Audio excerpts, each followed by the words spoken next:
Star Trek fans will be familiar with the name Nimoy. Leonard Nimoy, of course, played the iconic Spock in the original Star Trek series for decades. And his son, Adam Nimoy, is here now to talk about that. Thank you for coming on. Thank you for having me. You wrote a book, The Most Human, about life with your father. What inspired you to write this book? Well, what inspired me was that my father and I, although I was always very proud of him, we had some trouble communicating and relating to each other when I was growing up.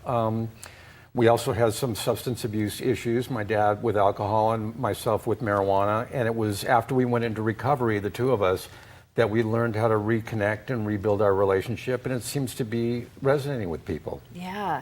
You also had this documentary about him as well. I did. Shortly after he passed away about 10 years ago, we came out with a documentary, For the Love of Spock, celebrating the iconic Mr. Spock and his popularity and the life and career of my father. When you were younger, what was life like behind the scenes for you with him? Well, I was always proud of him. I mean, I was 10 years old when Star Trek went on the air, and I loved Mr. Spock immediately. Loving my dad was a little more complicated. He came from a very different generation, having grown up in Boston during the Depression.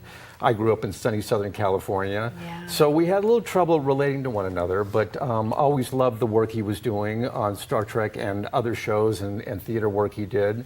So I was very proud of him, but it was challenging sharing him with the public.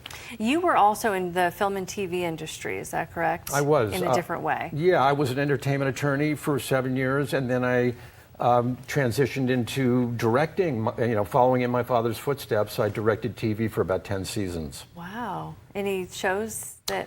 Oh, NYPD Blue and Ally McBeal and Party of Five and a whole bunch of shows. Yeah, that's great. Yeah. After you kind of fixed, I don't want to say fixed that relationship, but worked on that relationship with your father, what was it like, and how old were you when that happened? Well, I was in my 50s. Oh, wow. Yeah, I was in my late 40s when I went sober.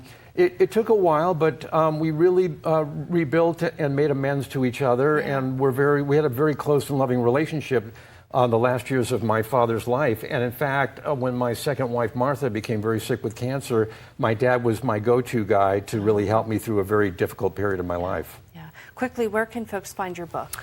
Well, I would ask that you go to your local bookstore and support them. We have the Village Well in Culver City, California, but you can find it online. Okay. Thank you so much, Adam, for coming on and talking about this. And we'll put the information for you on our website. Perfect. Live long and prosper. That's